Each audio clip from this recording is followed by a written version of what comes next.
So I was a tennis court maintenance boy, and this was at a tennis club that had clay tennis courts. And what you have to do with clay tennis courts is that pretty much after everybody plays, you have to drag a broom across the tennis court, and then you have to clean the lines off so that people can actually see the lines. And that was the daily routine.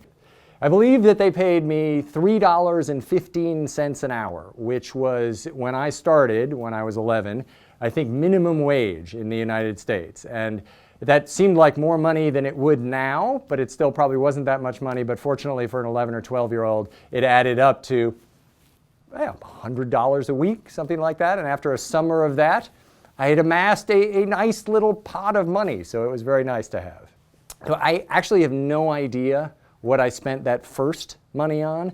The first thing that I remember spending money on was a slightly later job that I had when I was in college. I was a carpenter's assistant on a construction crew, and I was also a waiter in a restaurant at night. And that summer, because I was working a long day, I actually saved a lot of money, and I decided that I wanted to learn to become a pilot.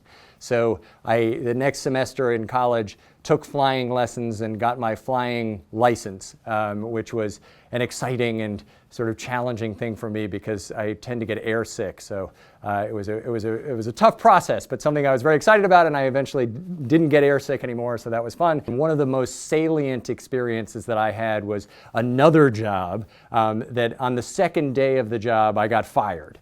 And my job was, I was doing odd jobs. I was going to be this handy person who would do whatever people wanted to hire me to do.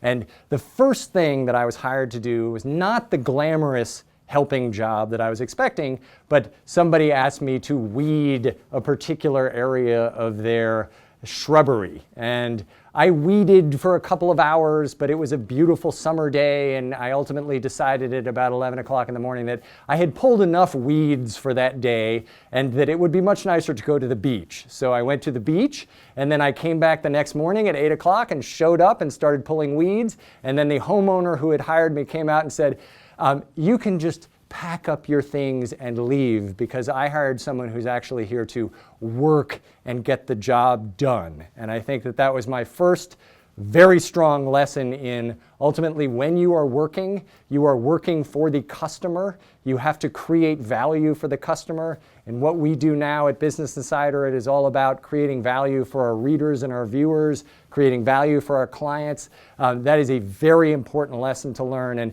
I started to learn it then. I'm not sure I fully cranked it in until a few jobs later, but getting fired definitely wakes you up and teaches you very quickly that you have to change your attitude about work.